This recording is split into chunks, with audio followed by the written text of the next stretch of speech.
Vocês pediram muito, então hoje nós vamos ver as minhas duas discursivas que quase tiraram nota 10 na prova do CAL-MS, né, Mato Grosso do Sul. Tirei 9,8 em cada uma delas e eu vou mostrar aqui para vocês tudo o que eu fiz de certo e também o que eu fiz de errado para tirar essa nota. Então, se interessou por esse assunto, vem comigo!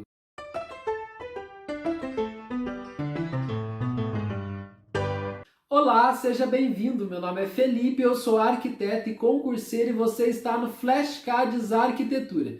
E vocês pediram demais lá no Instagram para eu comentar as minhas discursivas, né? Que eu tirei uma nota muito boa, então eu resolvi trazer aqui para vocês. Olha, a primeira coisa que eu quero falar aqui é que eu não estou trazendo essas discursivas para me gabar porque eu tirei uma nota boa, nada disso. A minha intenção aqui é realmente mostrar para vocês o que as bancas gostam e aquilo que elas não gostam, que elas tiram ponto mesmo. Essa é a minha única intenção. Quem me segue aqui no canal há mais tempo sabe que eu não tô nem aí para ficar me gabando. A minha vida de concurseiro é mais baseada nos meus erros do que nos meus acertos, né? Porque a regra em concurso público é você reprovar. A aprovação é uma exceção.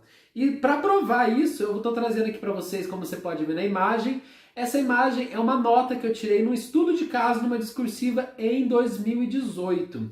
A prova poderia fazer até 70 pontos entre estudo de caso e questão dissertativa. E eu fiz 36 pontos, míseros 36 pontos. E essa foi uma prova muito frustrante para mim, porque eu saí da prova, sabe aquela prova que você sai da prova e falando assim, nossa, eu acertei tudo, eu arrasei, né?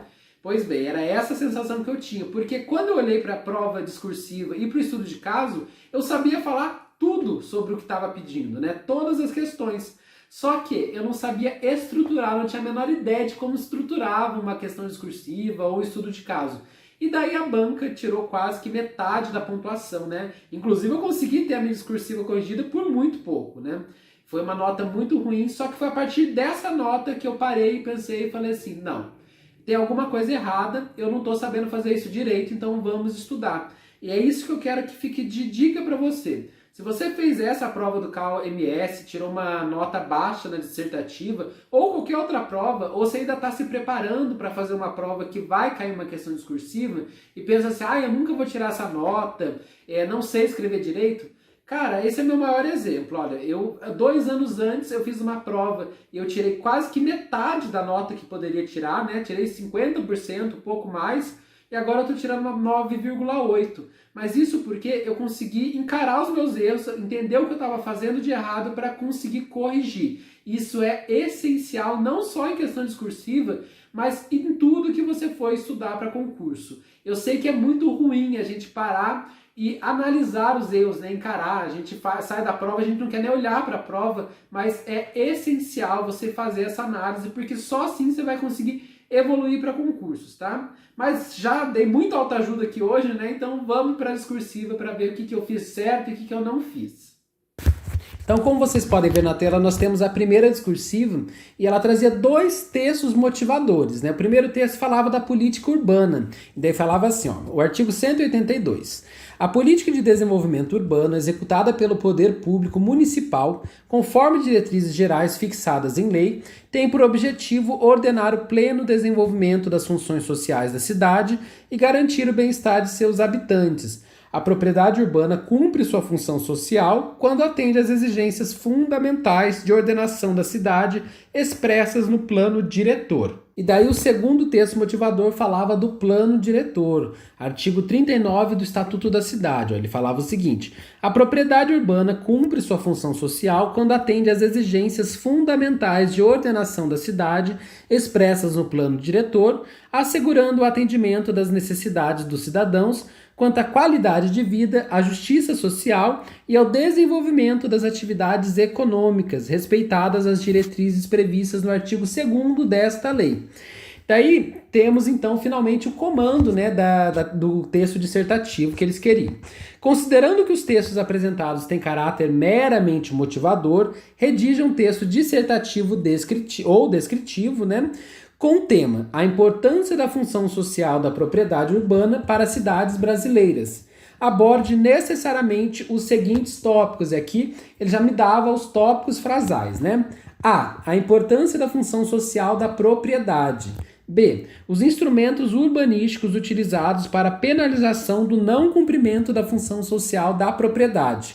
C. O combate à especulação imobiliária. E D. A promoção de políticas de moradia de interesse social. Então esses eram os 4 tópicos frasais que a banca queria que eu apresentasse, né? Então a partir de agora a gente vai ver como que eu estruturei tudo isso certinho, onde eu encaixei cada coisa.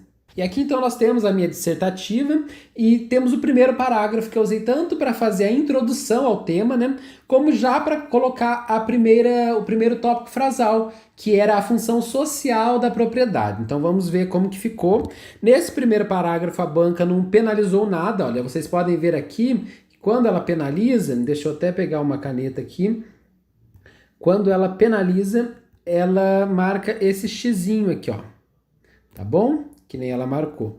Então, nesse primeiro parágrafo não teve aparentemente erro. Vamos lá. O direito social à moradia é referenciado na Constituição Federal de 1988.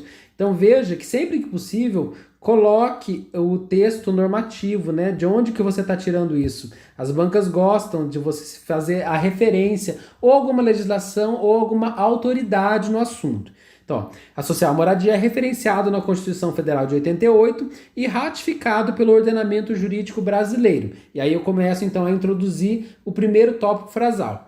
A função social da propriedade é, segundo o Estatuto das Cidades, de suma importância para garantir a habitação de qualidade a todos, especialmente as pessoas que vivem em situação de vulnerabilidade. Então aqui eu já falei então do primeiro tópico frasal que a banca queria. E agora vamos para o segundo parágrafo, que é o primeiro parágrafo de desenvolvimento do assunto, né? E logo de cara, na primeira linha, eu já posso ver que eu tive 2 erros aqui. Então vamos ver quais foram esses erros que foram penalizados, né? Dessa maneira, a Lei 10.257 de 2001 traz importantes instrumentos urbanísticos com o intuito de coibir o uso inadequado do solo e da propriedade. Entre eles, vale destacar o IPTU progressivo e a desapropriação. O primeiro estabelece a majoração da alíquota do IPTU a fim de incentivar o uso do solo. Além disso, o segundo instrumento é uma medida que o poder público tem para ocupar a propriedade não utilizada ou subutilizada. Então é o seguinte, gente, eu notei que todos os erros que eu tive nessa discursiva foram aqui, tá? Eu tive 3 erros no total que a banca considerou e os 3 foram nesse parágrafo, então vamos ver o que eu fiz de tanto, né, problemático aqui. O primeiro erro que a banca circulou aqui é essa Lei 10.257. Por quê? Repare que eu não coloquei o bendito do ponto na lei. Isso é muito importante, eu sabia disso, mas na hora da prova você está naquela correria, faltando 20 minutos para entregar a prova, né, para passar limpo. Não coloquei só o pontinho lá, isso já são menos pontinhos na sua nota, tá? Esse foi o primeiro erro. Logo em seguida nós já temos o segundo erro, né? Depois de 10.257/2001, eu coloquei uma vírgula onde não deveria, né? Eu coloquei assim, ó, dessa maneira, vírgula, a Lei 10.257 de 2001 e coloquei uma vírgula e isso tá errado. A minha ideia, na minha ideia, tá? Era colocar esse termo, né? A Lei 10.257/2001 entre vírgulas. Porém, isso não funciona porque eu tenho um verbo logo depois, né? E daí, realmente, essa vírgula não deveria acontecer, né? Porque ficou assim, olha como que fica a leitura com essa vírgula. Dessa maneira, a Lei 10.257 de 2001 traz importantes, perde, entendeu? A conexão. Então, não tem essa vírgula, portanto, foram esses 2 erros. E depois, nós, lá no finalzinho do parágrafo, finalzinho não, né? No meio, eu tive um outro erro, e esse erro foi burrice mesmo, desculpa, mas foi, ó. Porque, ó, o primeiro estabelece a majoração da alíquota, e eu não coloquei o bendito do acento na alíquota. Na verdade, eu coloquei, se você reparar bem, eu vou até grifar aqui, se você reparar bem, tem uma tentativa de acento, né, agudo. Porém, a banca não considerou que não tem, e ela tá certa porque mísero esse acento aqui. Realmente ela tem razão de descontar, não vou criticar não, tá?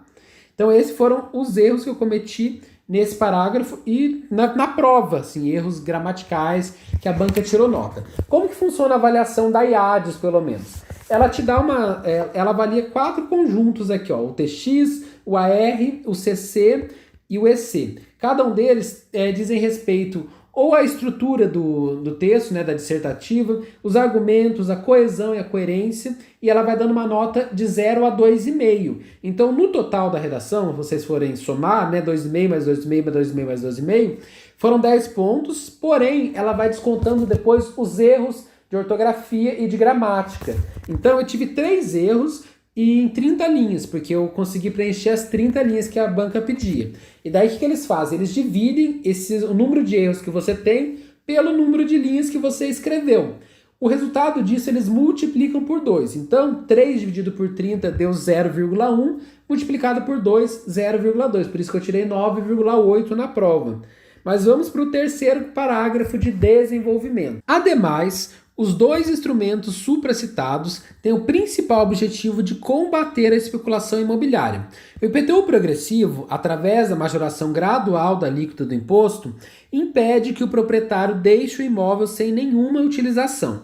Da mesma forma, a desapropriação é um instrumento coercitivo que permite ao poder público dar uma nova utilidade ao imóvel. Então, uma coisa que eu quero chamar a atenção de vocês, que eu sei que as bancas gostam, inclusive eu falei disso naquele vídeo que eu gravei lá, falando da discursiva da mini concurseira, que por sinal, quem assistiu aquele vídeo e fez essa prova se deu muito bem nessa discursiva pelo menos, né? Porque o tema da discursiva era praticamente o mesmo. Mas olha, o que eu quero falar para vocês é esse conectivo que eu usei aqui, ó, o AD+. Que você não precisa usar necessariamente o AD+, mas é muito importante você fazer uma conexão com o que você estava falando no parágrafo anterior e iniciar retomando, né, o parágrafo seguinte. Isso as bancas gostam muito e elas valorizam demais, tá ok? Mas continuando, ó. Próximo parágrafo, que é o último, que eu usei o parágrafo de conclusão. Lembra que eu falei para vocês que na questão discursiva você não precisa obrigatoriamente fazer um parágrafo só para conclusão. Aqui você pode concluir sim, mas ao mesmo tempo apresentar o seu último tópico frasal, e foi exatamente isso que eu fiz, ó, porque não ia ter linha para fazer um parágrafo para o quarto tópico frasal e mais um parágrafo para a conclusão. Então eu fiz tudo num só. Por fim, faço necessário o incentivo a políticas de moradia de interesse social. Aqui eu já vou falar, dar uma bronca em mim mesmo, né? Que a banca passou batido, mas eu não vou passar não. Apolíticas, isso aqui não tem crase de jeito nenhum.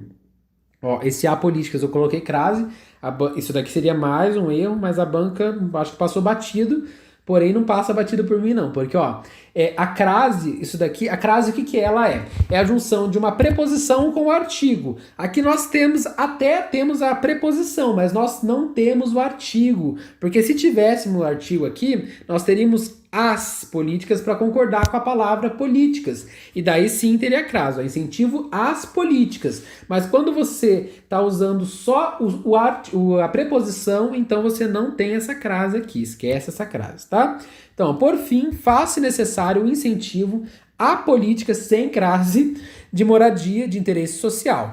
Nesse sentido, a Lei 11.888 de 2008 representa um importante avanço no tratamento dado às famílias de baixa renda no Brasil. Engraçado que no mesmo parágrafo eu fiz da maneira correta, ainda bem que a banca não viu, né? No Brasil, uma vez que democratiza o já mencionado direito social à moradia. Então, o que eu posso falar para vocês? Eu fiquei muito surpreso com a minha nota, não esperava tirar uma nota tão alta assim. Sabia que eu tinha feito uma boa discursiva, né? Porque eu sabia realmente falar tanto do primeiro tema quanto do segundo que nós vamos ver agora. Eu sabia falar, né? Discorrer sobre o assunto.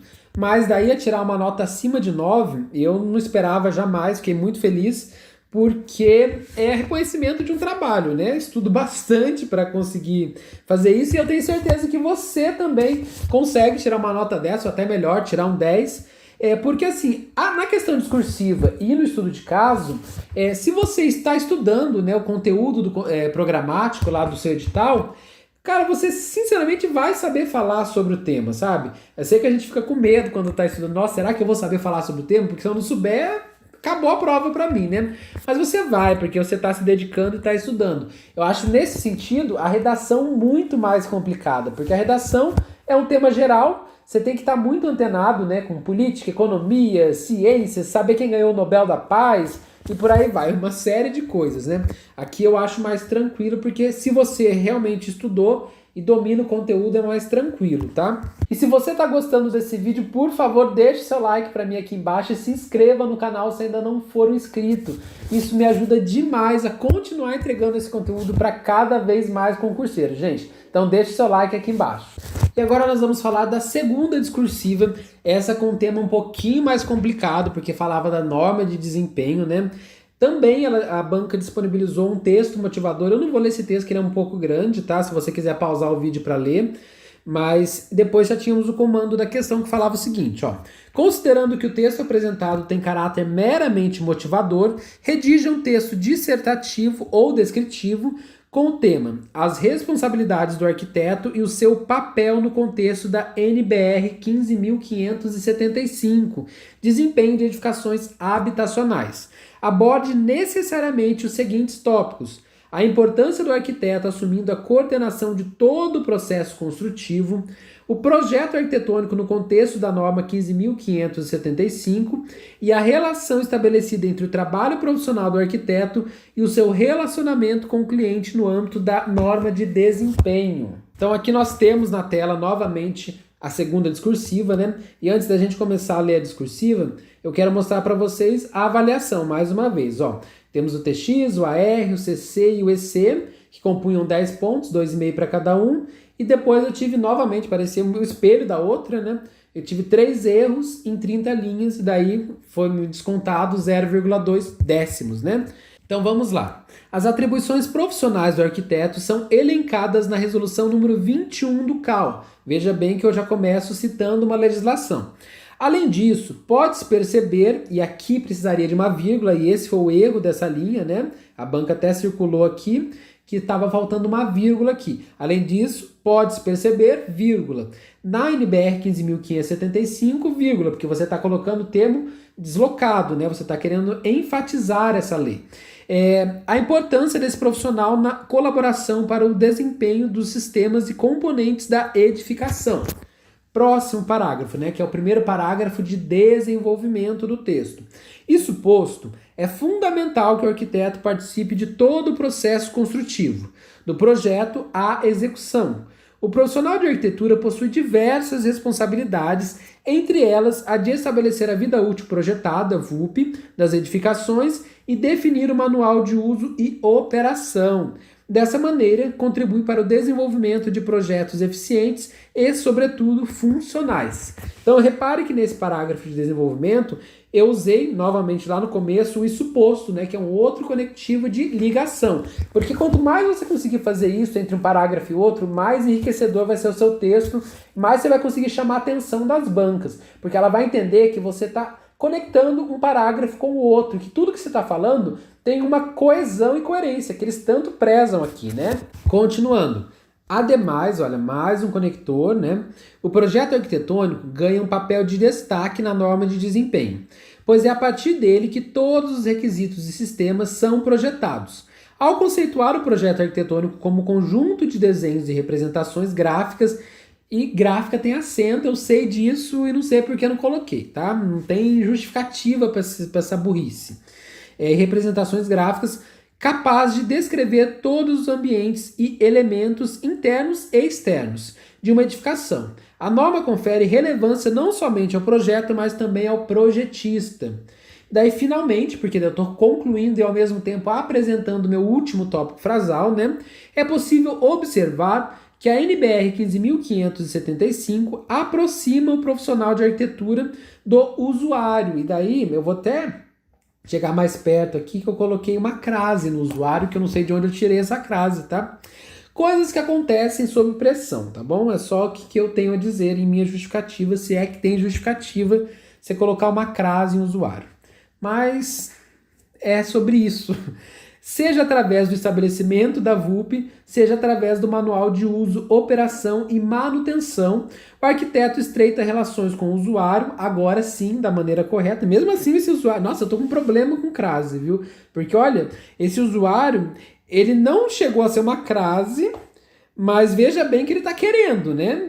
Se a banca quisesse tirar um décimo aqui, ela teria total razão. Eu tiraria, inclusive. com o usuário final do imóvel, permitindo que ambos concretizem os conceitos adotados pela norma. Bom, gente, essas foram as minhas duas discursivas, né, que eu tirei 9,8 em cada uma delas, lá do CalMS. Em termos de classificação no concurso, acho que não tem muita chance. Teve gente que foi muito melhor, não até na discursiva, mas de uma forma geral, porque uma prova é composta da prova objetiva e da prova discursiva. E na prova objetiva eu não fui lá tão bem assim, então a minha classificação não deve ser lá grande coisa em termos de chances de nomeação. Acredito que esse seja um concurso que vai nomear lá o primeiro, o segundo, no máximo o terceiro colocado, tá? Então não acho que tenha muitas chances. Eu fiz essa prova como preparativo para uma outra prova que eu realmente estou estudando, né? Que eu estou focado, que é a do Cal São Paulo, quem me acompanha aqui sabe. Mas como estava com o edital suspenso, eu precisava voltar a fazer uma prova, porque desde que começou a pandemia eu não tinha feito prova nenhuma, então eu resolvi usar essa prova como teste, né? Para saber o que eu preciso melhorar, quais são os pontos positivos e principalmente a discursiva, porque eu queria treinar bastante essa discursiva, porque o Cal São Paulo vai ter estudo de caso, né? Bom, pessoal, esse foi o vídeo de hoje, espero que vocês tenham gostado. Mais uma vez, se você foi bem nessa prova, parabéns. Se você foi mal, por favor, não desanime, siga o meu exemplo, viu que 2 anos atrás eu tinha tirado uma nota horrível, né? Quase 50%, sem nenhuma chance, e hoje eu tirei uma nota boa, mas porque eu tentei entender aquilo que eu estava fazendo de errado para consertar. E é isso que eu quero que você analise a sua prova, sabe? Seja muito sincero com você. Para de ficar inventando justificativas. Eu, quando comecei a estudar para concurso, eu ficava inventando muitas desculpas. Eu olhava para uma questão que eu tinha errado e falava assim, mas essa questão a banca ela quis fazer de sacanagem. Essa outra aqui é porque foi por desatenção. Nunca era culpa minha, sabe? Era sempre culpa da banca. Isso não faz você evoluir, entendeu? Quando você não para e tem uma conversa sincera com você mesmo, fala assim, olha, CRAS é uma coisa que você está precisando estudar novamente, você está errando muito isso. Você não evolui no estudo, tá? Então, esse foi o vídeo de hoje e até o próximo vídeo.